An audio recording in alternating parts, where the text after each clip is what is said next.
In this reaction, neopentyl alcohol is made to react with HCl in presence of anhydrous AlCl3. Anhydrous AlCl3, just like anhydrous ZnCl2, acts as a catalyst. So, let's see this reaction. First, let's write neopentyl alcohol. Neopentyl can be written like this. Pentyl meaning 5 carbons. So, total in this compound there are 5 carbons and attached to alcohol, OH group. So, putting all these hydrogens here. You can remember neo as this system, plus with a carbon, carbon, carbon, carbon, carbon here. So, that is the neo structure unit. So, neopentyl alcohol is made to react with HCl and catalyst anhydrous AlCl3 is there.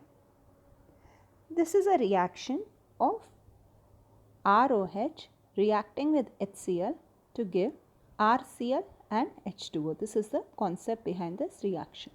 So, it is a nucleophilic substitution reaction where one nucleophile OH minus is getting substituted by another nucleophile Cl minus. Let's do this reaction in steps. So, first when this OH minus is lost, you get this compound like this, that is a reactive intermediate carbocation is obtained. This carbocation is a primary carbocation. If you are observing, this carbon is directly attached only to one other carbon, hence primary. Now we also know that tertiary carbocation is more stable than secondary, more stable than primary carbocation. So, this carbocation is not that stable. It will try to rearrange itself to form a more stable carbocation. How does it do that?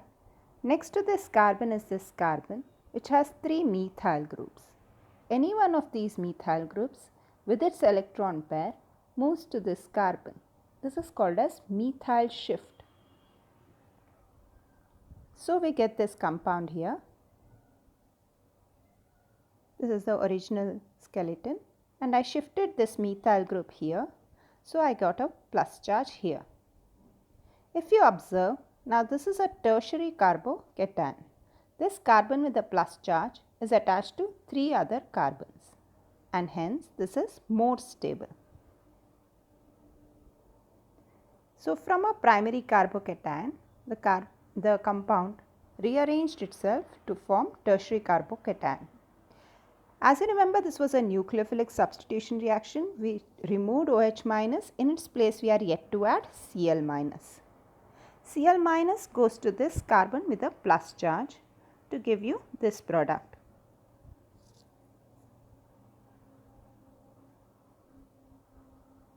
Now, to name this compound. It's very easy to name, give IUPAC name for this compound. So, this compound is 2-chloro 2-methyl butane. Common name of this compound. Now, when we are writing common name, consider all the carbons together. So, as there are 5 carbons, we call it as pentyl. And as it's a haloalkane, common name format is alkyl halide. So, we have here pentyl chloride. And what is special about this pentyl chloride? This chlorine is attached to a carbon which is attached to 3 carbon. That is, it is tertiary pentyl chloride. We can also represent it as T-pentyl chloride or we can represent it as 3-degree pentyl chloride. So, all of them meaning the same thing, that the product here is tertiary pentyl chloride. So, the answer here is option